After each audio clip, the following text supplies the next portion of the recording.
Has Arne Slot lost the Liverpool dressing room? That's what we'll be looking at this week on Reds Down Under. I'm Tom, this is Jack. And we'll be looking at Liverpool's recent results, a couple of absolute ball draws in the Premier League. We'll also be playing Stoppage Time, our new trivia game. And we'll be looking ahead to Arsenal in the Premier League. Tough game. And Barnsley in the FA Cup. We are Liverpool's podcast for fans here in Australia. Thanks so much to everyone for backing us so far, Jack. Yeah, and if you haven't already, liked and subscribed or give us a review on Spotify, do it now. Honestly, it's the best thing for us in the world. It gets our numbers up. It lets people... Do you hear that? Yeah, it was a bus. We don't have them. We're like... That's... What's that thing where you fall in love with the people who are keeping you hostage? Stockholm Syndrome. That's what it's like being a Liverpool fan at the minute. It's like Stockholm Syndrome. I didn't then feel like, we've just dropped 2 points. Because we shouldn't have won that game anyway. We were awful. I've changed my mind. Everything's fine. I've told you everything's fine. We're going to win the Champions League. We're all going to be buzzing. This is the Reds Down Under podcast. The best place to follow the Reds in Australia. Enjoy the show. We are the Reds Down Under, and this is our podcast. Right then, Jacko, let's talk about the last couple of games, because Liverpool have played Leeds and Fulham in the Premier League, 2 back-to-back draws. 2 games I thought, mate, we'd get 6 points out of, or we should have a good crack at 6 points. What on earth has happened there? We are so boring to watch at the minute. It's so frustrating to watch. The way, like we spoke about it a little bit this morning, didn't we, on WhatsApp? Just the way we're going out wide, we're coming back inside the midfield, we go back out wide, nothing's going into the box, it goes back to the centre half tries something over the top and it goes nowhere. And then it's constantly like that. I'm so frustrated watching us. It is boring watching us. It is boring watching us. I got up this morning. Obviously, I missed the Leeds game live because I slept through it. Yeah. And then I had to go and pick our kids up from the airport, which we'll talk to. Jack went home and went to Wolves game the other week. So we'll talk about that in a little bit. So I picked Jack up from the airport, but missed that game. So I had to watch the highlights back, knowing that we didn't win. I said to Tom, don't watch it. Yeah, which is just the worst. And it's like, do something for your mental health and don't watch it. When you know that they haven't won. And you know it was like a shit game. You got to go back and watch it. It's the worst, Reds. Especially for us, like in Australia or in America or wherever you are, if you're not in the UK, you know, and the game hasn't kicked off at a decent time, and you're getting up first thing in the morning before you go to work, and then you got to watch that shit. You know especially for the podcast, because you've got to watch it. Yeah. It's like, what's that thing where you fall in love with the people who are keeping you hostage? Stockholm Syndrome. That's what it's like being a Liverpool fan at the minute. It's like Stockholm Syndrome. I don't know if you fall in love with them. I just think you develop like a trust with them. Oh, I don't know. Our kid, Hans Gruber, mate. Hans Gruber's in Nakatomi Plaza, and our kid's just like, her. Is that a Joni Mitchell CD? You know what? Every year I hate that guy for what he did to Emma Thompson. If you're not a big fan of the romantic comedy Love Actually, get with it. Back to the football then.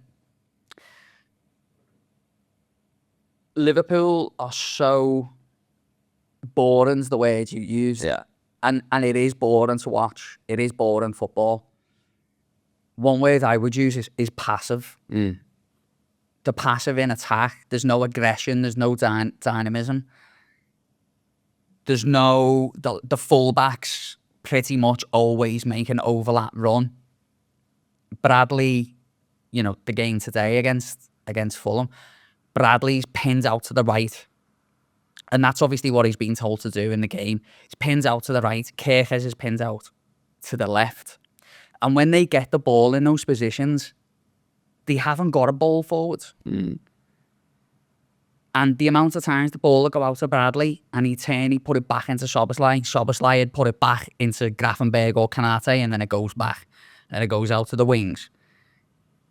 Don't get me wrong, Curtis Jones today made a couple of good runs beyond the front man. Tried to get in the box. He had that moment where he, hit the ball, got cut across, and he tried to flick in, defender blocked it. But it's just so passive. You know what I think part of it is? Curtis Jones making that run. It's because he knows someone needs to be making that run here. Like, I've had that in games where I've been not one of the attacking players. But, like, Van Dijk did it today as well. Van Dijk charged into the box because it's a bit of a battle cry to be like, this is what you should be doing. This is your job to be making those runs into the box. I agree. But there's not enough of it. There's just not enough of it. Playing up against Liverpool, we're obviously going to play a certain way. And I think there's definitely an argument for people saying, what's our brand of football? We haven't got a brand of football. Well, unfortunately, we do. And it's what we're looking at right now. It's clear what's going to happen in the game. There's not enough players taking risks. They're happy to get the ball and keep the ball. And I understand that because confidence must have been hit. It must have been low after the poor run of forms. Yeah. And I thought the manager at first has done a really good job just settling the ship, like steadying the ship. But then what's sort of happened from it is we're so stagnant. We're so unwilling to take a risk. I can't remember the last time I seen one of those Gravenberg runs. There was a moment today where they just scored and we actually went up the other end. And Joey Gomez plays a through ball to Gravenberg on the right. And Gravenberg stopped running. He just stopped running. The ball went out of play and that was the end of the game. I'm not saying we would have scored, but we would have had a chance to score. Yeah. And it's just stagnant. And I think the five midfielders thing, or however many midfielders, we've got Eight on the pitch. eight midfielders on the pitch.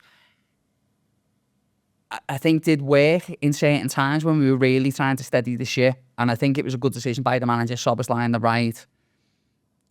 Curtis Jones, McAllister, who I think is a very similar player to Curtis Jones, and then Gravenberg. But I think because of that, we look like a team who's got four midfielders playing in the game, and midfielders who are taking up space of attacking players. We are, honestly, about 3 games away from Kanate getting it from 40 yards out and him just hitting it. Remember, like, Lovren? And we used to be like, at least he's having a go. Because, like, 3 chances in the games. Was it 3? Chances in the games there. I can only remember 3.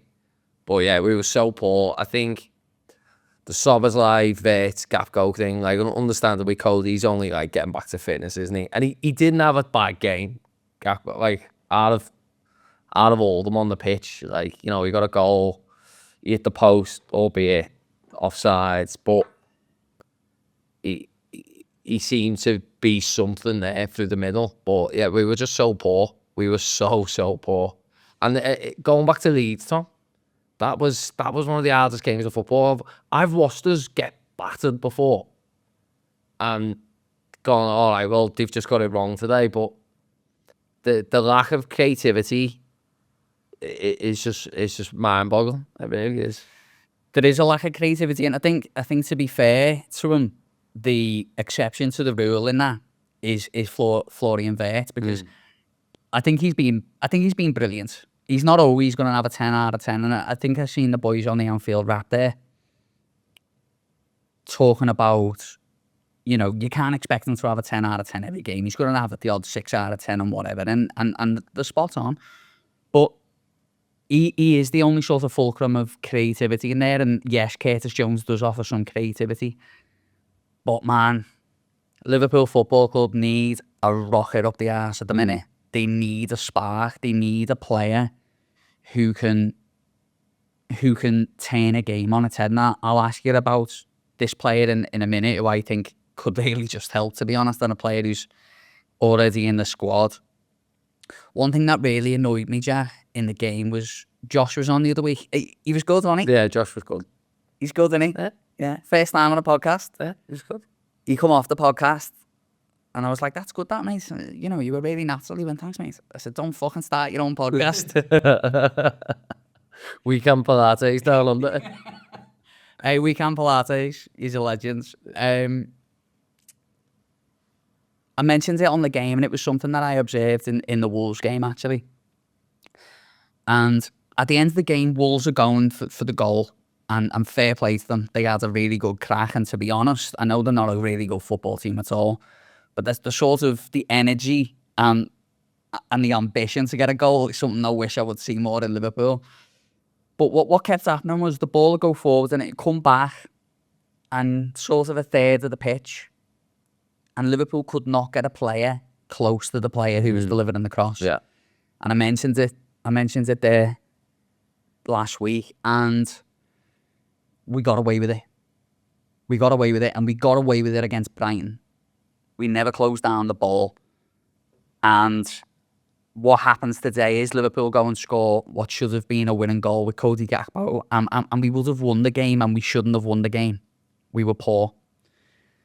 But what happens is the manager brings on Joey Gomez, and you're thinking, okay, Yeah. we should be solid here, right? Yeah. You've essentially got 3 centre-backs on the pitch and Grafenberg, who can play centre-back. Yeah. And the ball comes back out to Reed. Now, what I will say is it's one of the best Premier League goals I've ever seen. Oh, it's unbelievable. Absolutely unbelievable. Take it out of your feet like that and smash it in the top corner. As soon as he turned, I went, oh, that's in, that, isn't it? He absolutely smashed that ball. He creamed it. He honestly couldn't have hit the ball, struck the ball any better, because if he doesn't come across it, he doesn't score. Because the ball goes straight, but the ball's just banana and away into the corner. Ali Becker's got no chance. But the nearest player to him, I think, was Chiesa, and he's 10 yards away. He's 10 yards away in the last minute of a football match that you've been desperate to try and win. And I'm not saying we played out of our skin, but we were desperate to win that football match. And the reaction of the fans, you could see the fans in Craven Cottage were going bonkers. Gakpo was going bonkers. He got a yellow card for taking his shirt off. But then, again, not able to press the ball. And that worries me a lot. That's like League Two. Yeah, it's basic. It's Sunday League, isn't it? Go and close the ball down when you win the duel, you know? Yeah. Look, it was a rocket. Like, that kid's only scored 4 goals, 4 professional goals, and the 4th one just happened to be an absolute beauty of the strike. So, look, that is what it is. And to be honest, Tom, I didn't then feel like, oh, we've just dropped 2 points. Because we shouldn't have won that game anyway. We were awful. Yeah. But we were in front the 95th minute. Yeah, Yeah. you know, exactly. And the old ghost has come back to haunt us again of the late goal. But not yes, a moment of quality, of course. A moment of probably a lot of luck. He's not a player who scores goals. But again, you know, you look at it and you go, we're nowhere near it. I don't know. Maybe I'm being a bit critical of us, but I think everything's fine. we'll talk a little bit later about that. We will talk about Slot and the situation in the dressing room in a minute, Jack. Now, something that's been frustrating the shit out of me, and I think it's been frustrating a lot of fans as well. Not so much, obviously, when we scored the goal, the second goal, but for long periods of the game, Liverpool are behind, and we've got Florian Wirtz on the left. Okay, it's probably arguably his preferred position. You've got Cody Gakpo through the middle, who, okay, scores the goal. You know, it's hard to criticise them two boys scored the goal. And Szoboszlai struggled today creatively, but he didn't have a bad game. Yeah, he's arguably the best player of the season, isn't he? Yeah, absolutely. But and he obviously doesn't trust Chiesa, but at the same time, and I know he's young, but Rio and Gamoa are sitting on the bench, Jack. Wow. And when he plays, He looks electric. Yeah, that when he came on against Leeds and he got the ball down the left-hand side and he done a little, like, fainting turn, he went on. Like, it was late in the game, but yeah, like, why not? You know, just why not give him a run out? So, like, obviously we'll touch on Barnsley in a little bit, but if he doesn't start that game and you just get to see what you can get out of the kid for 90 minutes, you know, mate, like, that's a good game for him to go and put a shift in and push on from there. The bad thing is like, Chiesa started against Wolves. He started against Wolves. And it didn't do much from starting. So it's like, it's all right doing your bit in bit parts, but if you get a chance and then you don't do it. Like now, I think the shine's kind of gone off Chiesa for like most fans because they're like, oh, okay, well, the manager obviously sees him every day, you know, and same with Rio if he doesn't think he's ready, but it's still got to be better than whatever we've got on the pitch right now. Well, I'm not saying he has to be starting games, you know, but I just feel like there's two things that need to happen right now at Liverpool Football Club. The first thing that they need to do is bring in a centre-back who will be calm, strong, win the ball, play well with Van Dijk, and be consistent. Because Kanate is not that at the moment. And look, the Wilson goal, great finish by the lad. We all like Harry Wilson, of course we do. We should sign him back. Should sign him. But Kanate's in no man's land. He's in no man's land, and he's in no man's land a lot. I think Liverpool need to go and sign a centre-back, which I think will, in a funny way, free up the team a little bit. I think a lot of the way we're playing at the moment is to protect that delicate back line. Yeah. And then the other thing that we really need is just a player in the final third, whether it's a midfielder or whether it's a winger like Engamoa. They need some spark and they need it quick. Yeah. And I think Engamoa can do it. I think he can do it. So that was those really disappointing games. And we ask on social media for people's predictions, right? I've seen some of these, by the way. And like, no one's managed to predict the score because the scores have been so crap. I guess the closest person was our mate Jed up in Queensland. He said 1-1. But yeah, no one managed to predict them. And we did ask on socials as well for people's thoughts. And Lorna said, there's no passion anymore. And Stuff from Lorna. yeah, I don't know whether there's no passion. But it's shit, isn't it? It's just really shit. Lorna, thanks for being a great supporter of the pod. She's always in the comments. She's a cracker. Jack, let's take a really quick moment, and when we come back, we're going to talk about, has Arne Slot lost the dressing room? Stop what you're doing. That glass is empty. And so is our algorithm. Give us a like, a follow, and subscribe to our page. The button's down just below. Thank you very much. Keep it growing, keep it going, up the Reds. Now, Jack, before we talk about this situation, because I think we've covered a lot of the feelings of how we feel already, but we will be doing our new game, Stoppage Time, shortly, where Jack has to name as many people as he can to a question in 30 seconds. Josh nailed that, by the way, didn't he? Stoppage time. Well, he got 4. No, I don't mean. I think he nailed the naming of it. I don't think he nailed the game. Left a lot to be desired. I think it's a tricky one. But it's for people to play at home, so play along with Stoppage Time. Obviously, we'll talk about the Arsenal game coming on. And Barnsley in the FA Cup as well. Right, Jack, has Arne Slot lost the dressing room? Yes. I think after the Salah reaction from that video, his comments after what McAllister just came out and said, talking about there's things he can't say, and you know, it's.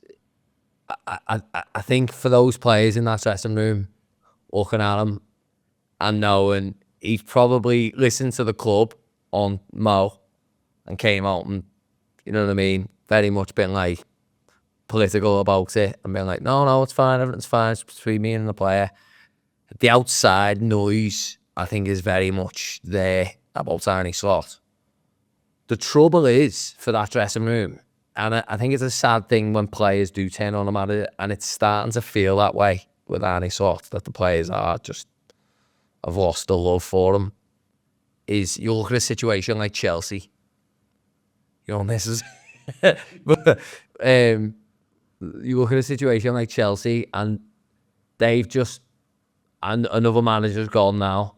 And the problem with if Arnie Slot has lost the dressing room and if the players are turning on him, and this situation we find ourselves in as a club, is Chelsea have just gone and got the manager from Strasbourg, who's also an employee of Chelsea.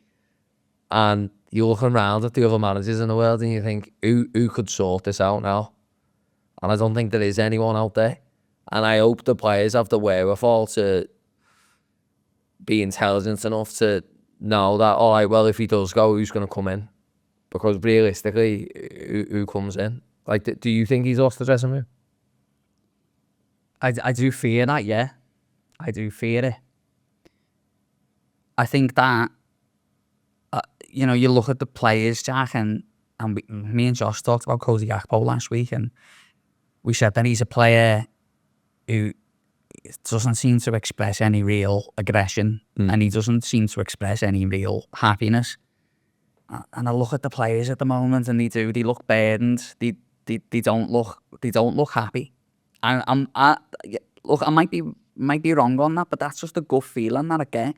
We're not playing football like a happy football team, and sometimes happy football teams don't have the success. You know, you look at the Brendan Rodgers team in 2013-14, that was a happy football team. Those boys loved playing football every week. You know, there was goals, there was exciting games, there was wins. We had Luis Suarez, who was just absolutely immaculate. Daniel Sturridge had his best season that year. But they never won. And sometimes there's football teams you look at and they don't look that happy, who are successful. Multiple Chelsea teams down the years, I would say. Certainly under Mourinho and Conte as well. But like the joy doesn't seem to be there when they're playing football. You're right. They genuinely looked like they didn't want to be there watching that game. It was like, oh, I've gone to the game. You know what I mean? Like, the life has just been sucked out of them. The joy of it has been sucked out of them. And look, it could be from having that bad stretch of games. It could be from the fact we've played, 3 games in 10 days or something stupid. 8 days, is it? Something ridiculous. So they do just look over it. Do you think he can turn it round? Well, I think that question very much depends on whether he's lost the dressing room or not. Because if he's lost the dressing room, it's done. It's done. I think if a manager loses the dressing room just before the end of a season, but has had a good year, or a decent year, I think you can come back from it. The players go away for 3 weeks, they go on international duty, they come back, you bring a couple of new lads in, who would obviously vying for the manager's love. You can change the group, I think. I mean, I say that, I've never played in a professional football team, but, you know, I think sometimes time can help. But now we're in the middle of the season. If he's lost the dressing, I don't want you to go, Arnie. If he's lost the dressing room, it's done at this point of the season. But if he hasn't lost the dressing room, but it's just that they're just still going through a really difficult situation, and that the manager can find some sort of solace in the fact that we're not getting beat, because by the way, we're unbeaten in 9. Yeah. Then I think January is pivotal. It's absolutely pivotal. We'll talk about the Arsenal game coming up soon. But the transfer window, man, is so key. They've got a centre-back in Ka-Fey who doesn't want to play for us. He doesn't want to play for us. I said a couple of weeks ago, get his contract signed, get it done, and then worry about it. If he wants to go in the summer, he can go, whatever. I'll be honest with you. This is my position right now. I'd sell him for 20 million in the window. I would. Because his head's not there, and I'm not saying he's got a bad attitude, but his head is clearly just not there. It's not with Liverpool Football Club anymore. And I was speaking to Adam the other day, and he said, you know, better players than him have left, and we just keep going. Yeah. And he's a good player, and I still believe he can be one of the top centre-backs in the world, but his head's not there. I'd be getting rid of him. I'd be saying to him, hey, look, mate, the World Cup's in the summer. We're going to bring a centre-back in here, and the chances are you're not going to play a lot of games. What do you want to do? Do you want to go? And that's what I'd do, because he won't want to sit on the bench behind Gay every week. Or Ordinals if we get him in. And he has to go and find some spark up the pitch. The Salah situation is sort of being put on the back burner. But if he comes back in and does great. If he comes back in and has the same form as what he had, no good. Liverpool, look, I think Liverpool needs to spend a little bit of money, and I don't think the football club will necessarily want to do that. John Emery's like, come on, But Jack, it needs to happen. It needs to happen, man, because something needs to happen. Like there needs to be like a good feeling around the club, and sometimes I think as a fan anyway, if we went and signed a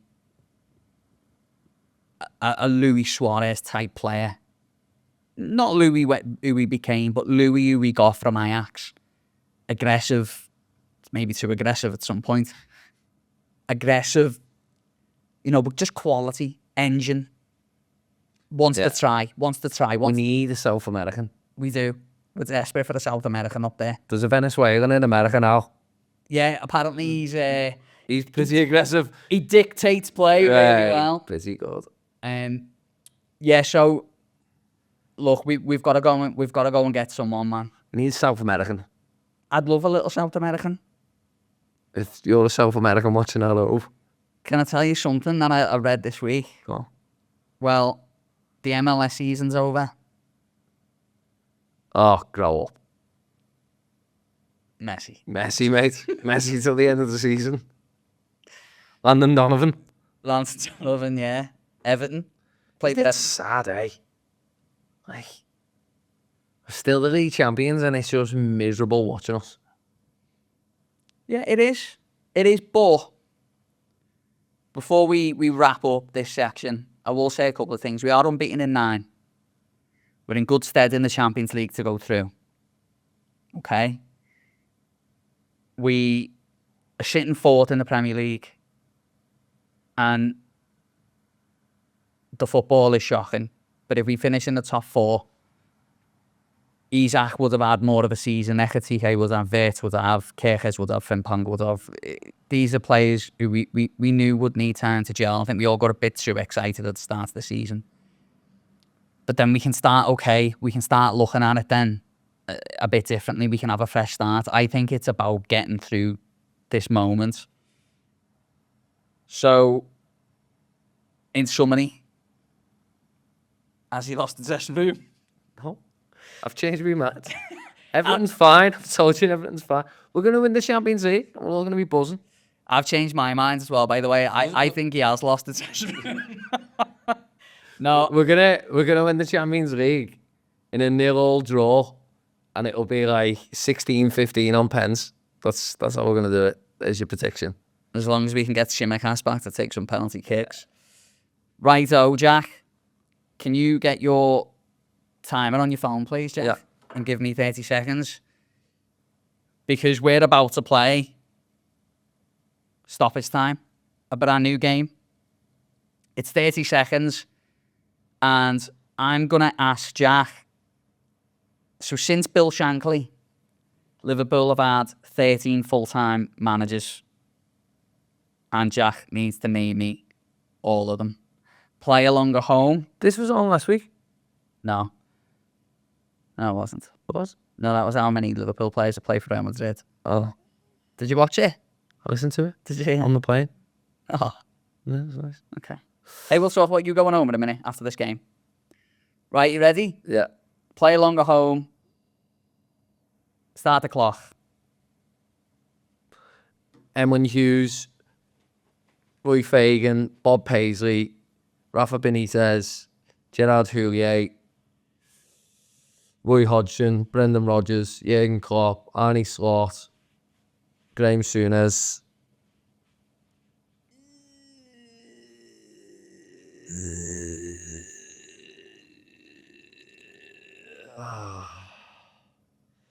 Mr. T.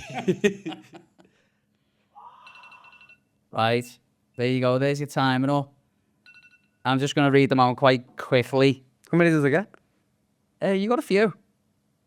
I can't remember. I put the number up on the pod. There was a lot going on. Yeah. There were some wrong names as well. But that's all right. Mr. T wasn't on there, so I'll put the number up on the pod. Roy Evans, Joe Fagan. I got mixed up. Yeah, Yeah. that's all right. Roy Fagan. Roy Fagan, yeah. So let's see how many you got. You got Bill Shankly, didn't you? Yeah. You got Bob Paisley. Yeah. Joe Fagan. Yeah. Kenny Dalglish. You didn't get Kenny. Twice. Ronnie Moran. Ronnie Moran. Graham Souness. Better looking by far. Joe Evans. Joe Evans. Roy Evans. Gerard Houllier. Rafa Benitez. Roy Hodgson. Brendan Rodgers. Jurgen Klopp. Arnie Slot. Pretty hard, that. Yeah, it was tough, that one. Yeah. It was pretty tough. I'll put that in a social video. Let us know how many you got out of that. Did I ever tell you about the story of Ronnie Moran? So I used to work in a clothes shop. Hold on. No. I used to work in a clothes shop. Next. And so I was shaving this woman on the till, and she gave me a receipt to go and get a parcel from the back. And I read it out and I went, Moran. And she went, Moran. And I said, oh, sorry, Moran. And I went out, came back, and she was stood there with this guy, old guy. And it was Ronnie Moran. Couldn't believe it. And I bottled it into the same. Well, you called him moron. No, because the name Moran, I knew a girl called Moran. Oh, okay. It's a different pronunciation. Yeah. But it was Ronnie Moran. Couldn't believe it. Anyway, that was me Ronnie Moran story. Jacko, let's take a quick break. And when we come back, we're going to talk about Liverpool's upcoming fixes against Arsenal and Barnsley. Right, Jack, Liverpool are currently 14 points behind Arsenal in the Premier League. Let's be honest, the league's gone. It's absolutely gone. They've absolutely smashed. Who did they play the other day? They played them when I was at home. They beat someone 4-1. Oh, I can't remember. But they are good Arsenal, aren't they? They're playing well, aren't they? They're playing well. We'll beat them, though. I think we could beat them. Honestly, I'm telling you, we'll beat them and then we'll lose the next 2 games. We could beat them. And if you're a betting man out there, might be worth a couple of dollars, mate. Yeah. Gamble responsibly. Yeah, no, look, Arsenal have been really strong, and I thought City catch them no problem, and they still could. They still could, Manchester City, but Manchester City are full of slip-ups themselves at the moment, and they're not quite looking like the great Pep Guardiola teams. Jack, I mean, in that game against Arsenal, hopefully Ekatike will be back, which will be big for Liverpool. Would you take a draw in that game? Honestly, I'm convinced we'll beat them. I'm genuinely convinced we'll beat them. And it will start another Arsenal downfall. Because they'll be so confident going into that game, thinking they're going to turn up and do us, and we'll beat them 2-1. We'll beat them. We'll beat Arsenal. But then we'll get battered by Barnsley. Well, what will help against Arsenal, for sure, is they're not going to be playing. I mean, they played quite defensive at Anfield, but they still played quite a high line against us, even though they were still quite defensive. But they're not going to sit in like other teams do. Not so much. I think there might be a little bit of room for attack for Liverpool. But I just think, actually, if we do play those midfield players, I think that's the game to play them. To play the 4 midfielders. Yeah. Even though I said earlier, you know, it's not quite working for us. But, you know, for me anyway, I think what I'd be looking to do in the game is I'd be playing Frimpong from the start on the right midfield. I'd be playing Conor Bradley at right back, and I'd be bringing Szoboszlai into a more central area. And remember what he did a couple of years ago or last season against City, and he played like 2 false nines. Yeah. Maybe not a bad shout in that game, although obviously Ekatiké's fit, and if he's fit, we do play the 9. But I wouldn't be against playing Szoboszlai and Wirtz as 2 false 9s, and putting a bit of pace on the wing. Yeah. I can see Joe Gomez starting that game at right back. I think he'll go Joe Gomez, and yeah, I can just see him starting Gomez in that game. I'm not opposed to the 2 false 9 ideas. I'm like, look, we might have to if he's not fit. But I've just got a feeling. Got a good, warm feeling. Okay. So you're going 2-1. 2-1 Liverpool, yeah. Or 6-0 Arsenal. That's going to be one or the other. Look, I think it's one of them games. You know when we're playing like the lower teams and say Wolves come to Anfield and it 15 minutes goes through and the commentator says that's what they'll be hoping to do in this game. They'll be hoping to break this game down into 15-minute segments. And I think it's part of that for Liverpool, actually. I'd really like to go and see us start quick, really quick, and give them something to think about. For if we go out in the first 15 minutes and go, right, we're going to go and play our stuff, and we're just gonna go 3 sheets to the wind, and we're going to have a crack at you in the first 15 minutes.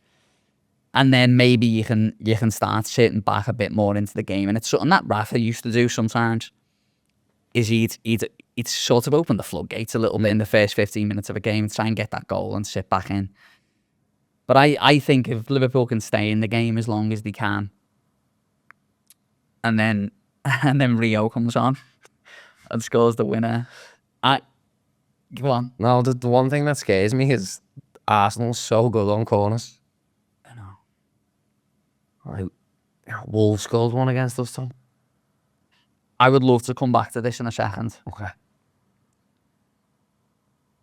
So, for the Arsenal game, me head is saying Arsenal will beat us and will score goals. But I can't back Liverpool to get beat. So, I'm going to say 1-1.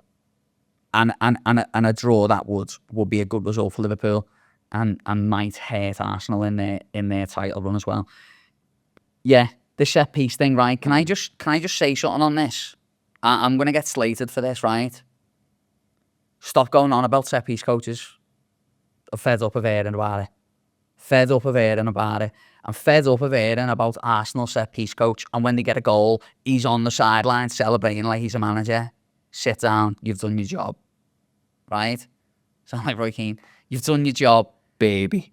Man City the other week did the same thing. Set piece coaches up jumping around. Okay, you've done your job. Do you think if a player plays 90 minutes and has a good game, the fitness coach is up on the touchline giving everyone high fives? No. Like, I know set pieces are an important part of the game, but sort it out.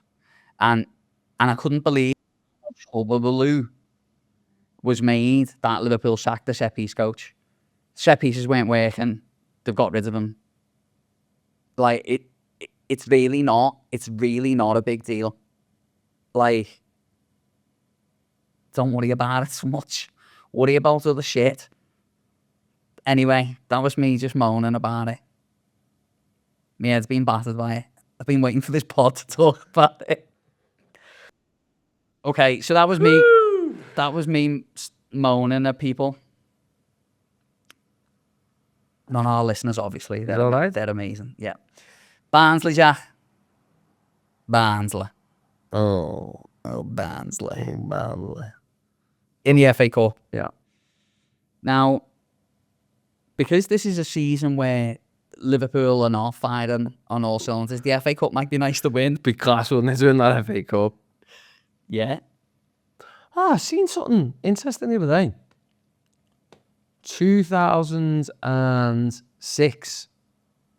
You know who the sponsor was of the FA Cup? The 2006 FA Cup. Or it could be 2001. Well, 2001 was AXA. It was AXA. Yeah. Yeah. I don't know, 2006. But yeah, I seen like the thing the other day from the winners, and it was AXA. Yeah. Can't stand there. Yeah. I can't remember who it was in 2006, though. Someone will know. I don't know. I don't, for some reason, I'm thinking it was We Buy Any Car or something really shit.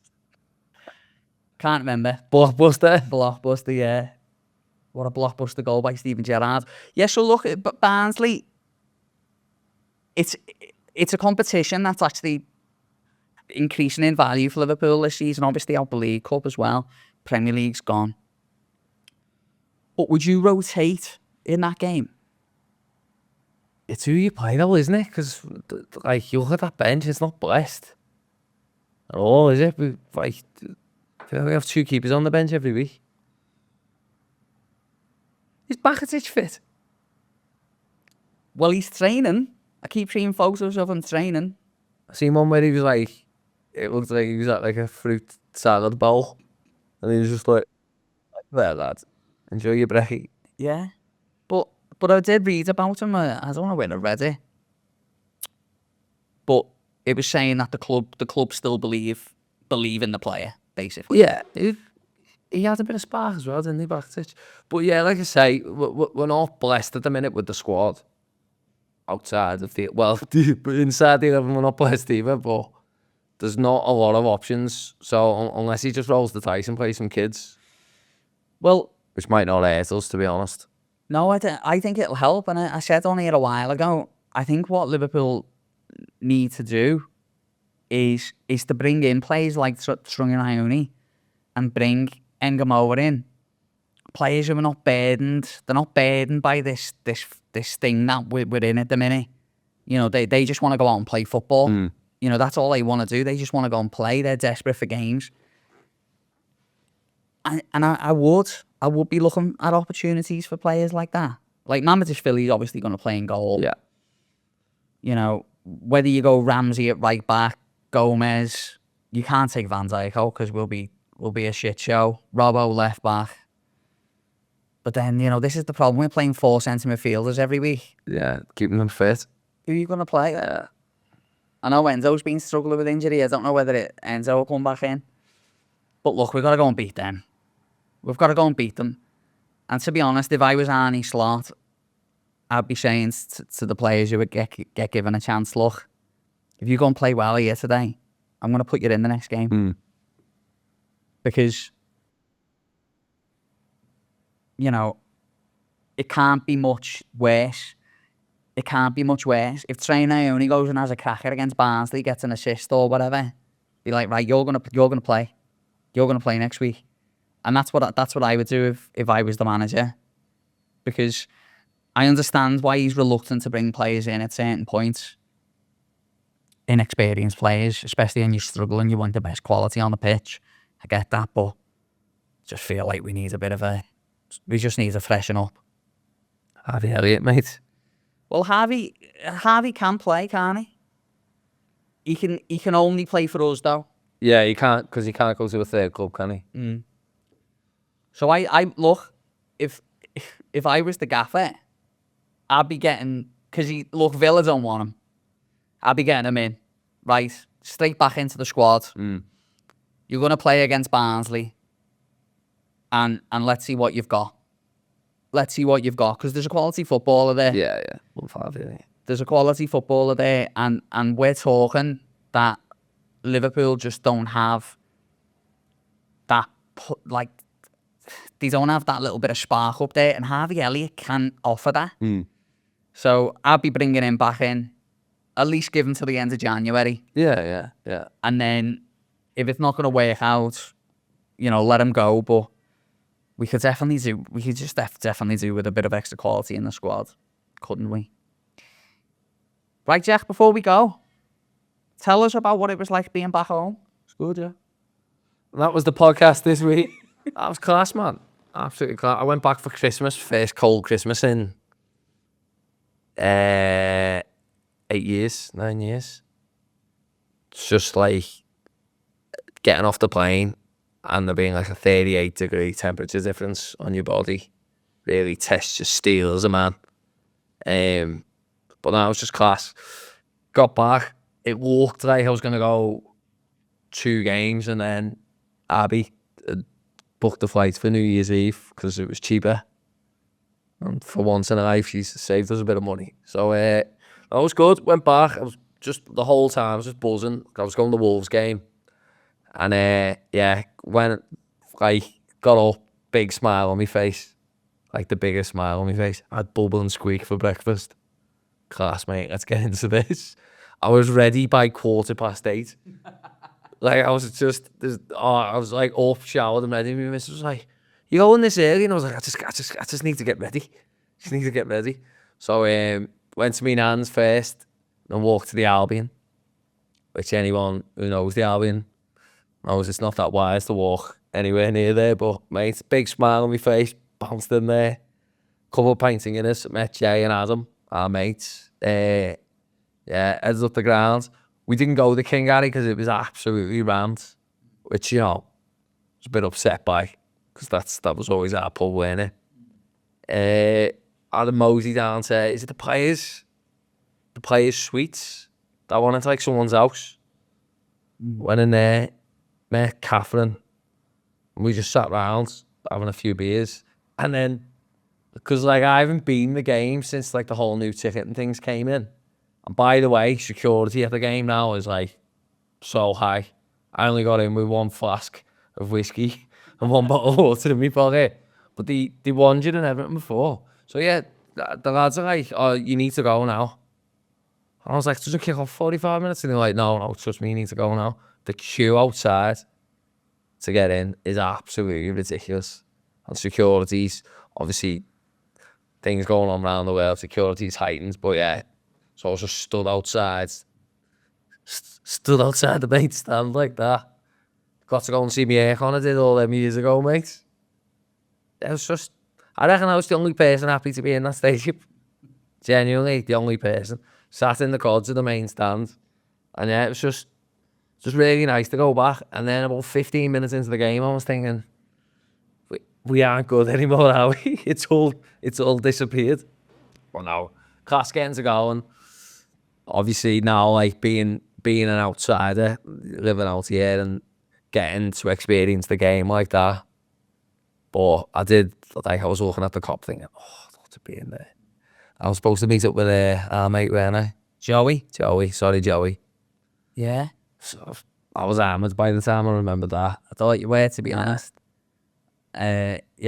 Joey, who's in the New South Wales Supporters Club, he's over there at the minute and he's doing some content for us. So if you see street content from Anfield or other stadiums from us, it's Joey who's doing it. So thanks, Joey. What about the Jota? Seeing the, yeah. So I went to the, because they've got the memorial outside the grounds, which kind of like a makeshift thing.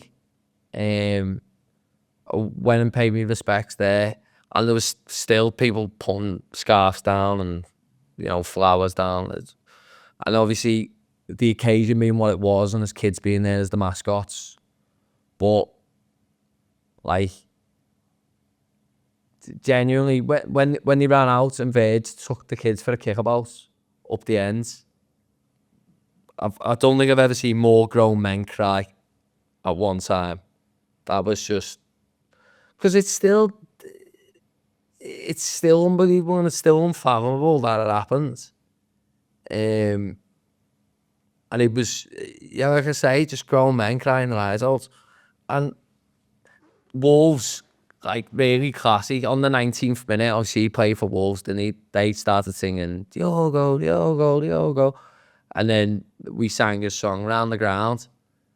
And it's funny, right? Because we've only seen that on TV.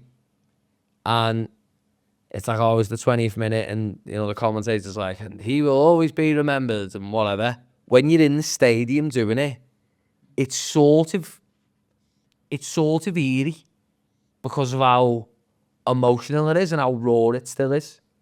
And the thing I will say is, I don't know if after this season that'll continue, because each time that happens, although it is celebrating one of our lads, one of our players, and the extra sadness that was there, because obviously his family was there and his wife, but it feels like the fans singing that are going through it again.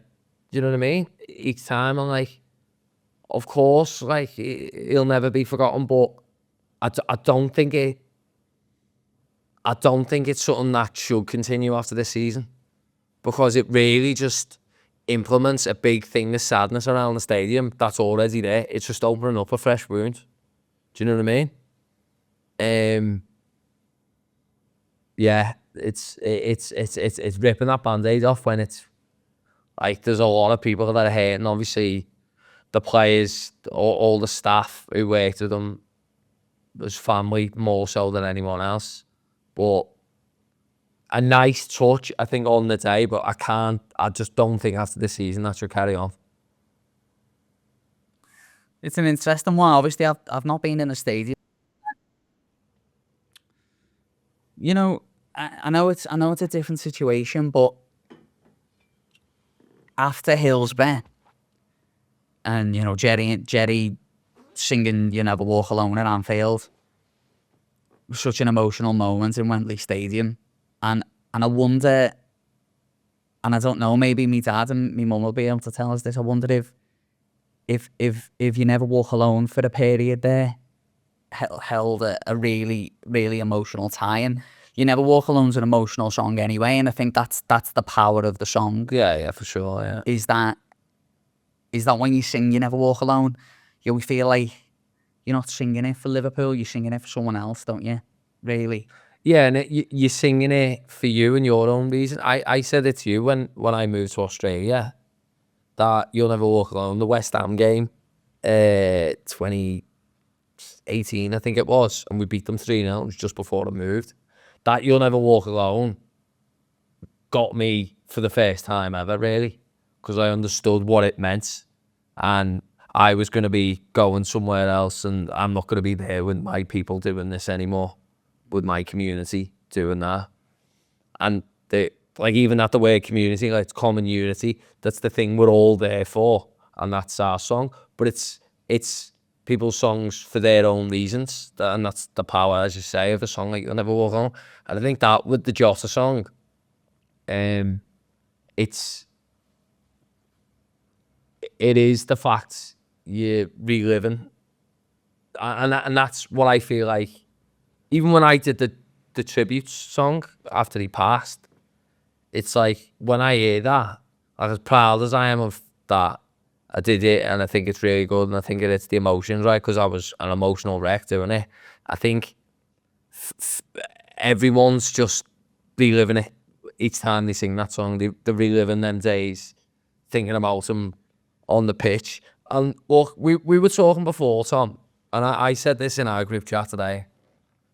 Ultimately, Arnie Slot losing the dressing room and our league form and these games and this season, I don't think it matters in 3 or 4 years' time. This will always be the year Jota died, and that's what it'll be. So us drawing against Leeds, playing awful against Fulham, and not winning games we should have won, and ultimately in a few years' time, that's all people will remember this season by. And the beauty of having the next game is, for the players and for us, we can go and chase that feeling of joy and pure happiness again of getting a result. But yeah, it was sad being in there, man. It was really sad being in there. But I did get to witness Florian Wirtz on a football pitch. Tell us about Flo. He moves like water. He flows like water. He flows like water. I was just so impressed because when you watch it, and I've always thought this, when you watch a player in a stadium, because your eyes can be sort of glued to them and the things going on in the game. A game of football is completely different on TV than what it is. And if you've never been to Anfield and you are one of the listeners or you're watching this, you'll know this from watching Saturday League football or Sunday League football. You watch a game completely differently to how it's presented on television. And just watching that lad get on the ball and get himself out of tricky little situations, and even like Curtis Jones, watching Curtis Jones get his way out of these tough situations. And I came out of that ground going, oh, I felt like I just watched Coutinho. That was the thing I said to you straight away. It's like watching Coutinho again. Magician. He'll be fine. Him. Yeah, he'll be fine. He's top quality. And so's TK. Yeah, he's good, isn't he? Yeah, I think it's interesting you say that, because it is obviously different watching a game live, because sounds a bit stupid, but you get a lot of stuff in your peripheries and your profiteroles. You get a lot of stuff in your Stuff in your profiteroles. You get stuff. You get bits. You see bits of the game in your peripherals. You know what I mean? You see how the game is changing, and obviously the way that the broadcasting is a very top down, way of looking at the game. And I get that because they're getting as much in it as possible. But I think I definitely think in the next sort of 5 to 10 years, there's a lot of stuff going on now with like VR and things like that. And I think our viewing experience here in Australia and around the world is going to be so different to what it is now. I really do. Like, you'll be watching it and everyone will have the choice of different cams. So you'll have like Cop Cam, Anfield Road Cam, and you'll basically sit there and the feed will come through and give you multiple feeds and you'll just jump between feeds. Oh, that'd be cool, that, wouldn't it? Yeah, and because I've seen them do this. They did like a thing with basketball, and you put on the VR headset and you sit there. Both of us would have our VR headset on and we'd be watching the game on the table. Yeah. Right? So the game's on the table, like a fucking game of Sabutio. Yeah. And we'd have the VR headset on. And if we're looking here, we see the game. And then like if we look up here, we see key stats. Yeah. And stuff like that. And if you look right, you see the other game that's on. That's where it's going, man. You reckon? Well, I've seen it. Unless it was a fake, which I have been known to fall for recently. Carragher, fans from Anfield. Yeah. Wow. Yeah, well, that'll be interesting, won't it? Yeah. So that'll be really cool. You know, if everyone goes to the Cheers bar and brings their own VR headsets, because they'll be dirt cheap at that point. And everyone just comes to the Cheers bar and puts on the VR headsets, and everyone's watching the game 2 yards in front of them. It'd be mad. It'd be like going to a silent disco, but for football. Yeah. How boss would that be? That's what the ground was like against Wolves' silent disco. Was it? Yeah. Yeah. To be honest, the atmosphere for the last couple of games I've heard hasn't sounded great. Oh. And that's often a big indicator, isn't it? Yeah. Last question before we go. When you went the game, how many pairs of socks did you wear? 3 pairs of socks. 3 pairs of socks, some long johns, thermal, t-shirt, jumper, scarf, and the biggest coat I could find. And a partridge in a pear tree. This has been Reds Down Under, and yeah, okay, a couple of disappointing results, and to be honest, I was fairly miserable in this whole podcast. But it's been good to have our kid back in. Oh, the king returns, mate. Yeah. I've been really looking forward to it. all the shower of shite's gone now and I'm back, mate. Regular programming has resumed. But yeah, your episode's really good anyway while I was away. Thanks. I enjoyed it. No, I enjoyed good. it. And it's very good to be back in a warm climate. Yeah, it's beautiful, isn't it? How lucky are we to live in Sydney? Thanks for watching, everyone. This has been Tom, and that's been Jack. This is Reds Down Under. Thank you so much to everyone for following our journey. We've only been going since March, believe it or not. And to have people so committed and so dedicated as our listeners and our part of our community has been amazing. If you haven't already seen it, have a look at the George Sephton podcast that Jack and I did. 54 years of stadium and outside. He talks about Shankly and Clark and Rodgers and Paul McCartney. And Paul McCartney as well. Gosh. It's such a cracking podcast. Thank you so much. See you next week.